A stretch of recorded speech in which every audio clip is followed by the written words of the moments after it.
नमस्कार मित्रों, क्या आप जानते हैं कि छोटे बच्चों को काला टीका क्यों लगाया जाता है? आप में से ज्यादातर लोगों को पता होगा कि छोटे बच्चों को नजर ना लगे इसीलिए उन्हें काला टीका लगाया जाता है। लेकिन इसके पीछे का लॉजिक क्या है?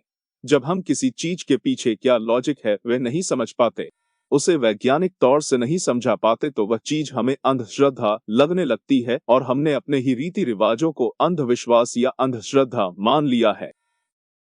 लेकिन अब समय आ गया है कि हम हमारी अति मूल्यवान संस्कृति को उसके मूल रूप में जानें। तो आज के इस वीडियो में नजर दोष और बच्चों को काला टीका क्यों लगाया जाता है और उसके पीछे कौन सा वैज्ञानिक तथ्य छिपा हुआ है, इसकी महत्वपूर्ण जानकारी प्राप्त करेंगे, तो इस वीडियो को अंत तक जरूर देखिएगा। बच्चों को काला टीका क्यों लगाया जाता है, यह जाने उससे पहले हम नजर दोष क्या है वह जान लेते हैं। नजर लगना एक ऐसी नकारात्मक ऊर्जा है जो सामने वाले व्यक्ति को बीमार कर देती है। नजर लगने से शरीर में कमजोरी, पेट में दर्द, अनिद्रा, बुखार, ऊर्जा की कमी जैसे लक्षण देखने को मिलते हैं। जब छोटे बच्चे को नजर लगती है तो वह खाने या पीने से इनकार कर देता है, लगातार रोता है और उसे तेज बुखार भी हो सकता है और नजर दोष की तीव्रता ज्यादा हो तो मृत्यु भी हो सकती है। नजर दोष का प्रभाव मनुष्य, भौतिक चीजें, व्यापार और आमदनी पर भी पड़ता है। नजर दोष की नकारात्मक ऊर्जा हमारे जीवन की सकारात्मक ऊर्जा को बाधित कर देती है और हमारी प्रगति में रुकावट आने लगती है। लेकिन ऐसा होता कैसे है? तो यह नेगेटिव एनर्जी हमारी सोच और हमारे स्वभाव से उत्पन्न होती है।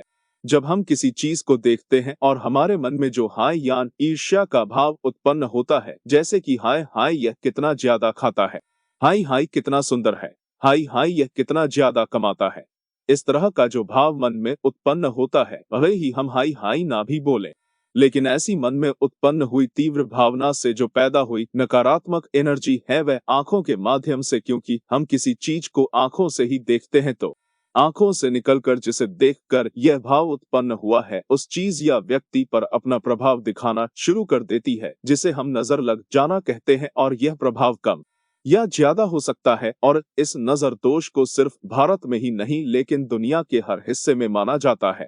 यहाँ तक कि अमेरिका जैसे आधुनिक देश के लोग भी नजर दोष में मानते हैं। तो बच्चों को काला टीका क्यों लगाया जाता है? तो इस बात को समझने के लिए हमें सबसे पहले ह्यूमन साइकोलॉजी को समझना पड़ेगा। हम इंसानों के स्वभाव में शुरू से ही चीजों को जांच परखने का गुण विकसित हुआ है। जब हम कोई चीज खरीदते हैं तो उसकी अच्छी तरह से जांच पड़ताल करते हैं। जब हम कोई फल खरीदते हैं तो देखते हैं कि फल सड़ा हुआ तो नहीं है, और इसी गुण के चलते हमारा ध्यान किसी भी चीज के अवगुणों पर सबसे पहले जाता है।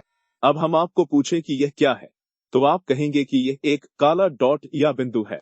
लेकिन क्या आपको यह सफेद कागज दिखाई नहीं दिया? तो हमारे स्वभाव के इसी गुण के कारण हमें खूबसूरत चांद में भी दाग दिखाई देता है। तो इसी मानव स्वभाव को पहचानते हुए हमारे आचार्यों, ऋषि मुनियों ने छोटे बच्चों को नजर दोष से बचाने के लिए काला टीका लगाने का सुझाव दिया। जब किसी खूबसूरत प्यारे बच्चे को काला टीका लगाया जाता है तो देखने वाले की नजर बार बार उस बच्चे की खूबसूरती से हटकर उस काले टीके पर जाती है, जिससे उस व्यक्ति के नजरों की नेगेटिव एनर्जी उस बच्चे या व्यक्ति में नहीं जा पाती और उस बच्चे को नजर लगने का खतरा कम हो जाता है। एक छोटे बच्चे का ऊर्जा मंडल या ऑरा बहुत कमजोर होता है और वह नजर दोष जैसी नकारात्मक एनर्जी से जल्दी प्रभावित हो जाता है, और इसीलिए छोटे बच्चों को काला टीका लगाया जाता है। यदि यह काला टीका ऐसी जगह लगाया जाता है जो विजिबल नहीं है तो उसका कोई फायदा नहीं है। अब यह काला टीका दो काम करता है, एक तो ध्यान भटकाने का और दूसरा काम करता है नजरों की नेगेटिव एनर्जी को ग्रहण करने का, क्योंकि नजर लगने की नकारात्मक एनर्जी को राहु ग्रह से संबंधित माना जाता है और राहु ग्रह काले और नीले रंग को दर्शाता है, और जैसे कि लोहे को लोहा काटता है वैसे ही राहु की यानी कि नजरों की नकारात्मक शक्ति राहु के ही काले टीके में समा जाती है। और जब बच्चे को नहलाते हैं तो वह ब्लैक एनर्जी भी पानी के साथ चली जाती है। तो आपने देखा कि बच्चों को काला टीका लगाना कितना तर्कसंगत है। तो मित्रों, अगर आपको ये वीडियो पसंद आई हो तो इसे लाइक करें, कमेंट में जय श्री राम अवश्य लिखें। अगर आप हमारी आगे आने वाली वीडियो को मिस नहीं करना चाहते तो चैनल सब्सक्राइब करना मत भूलिएगा। धन्यवाद।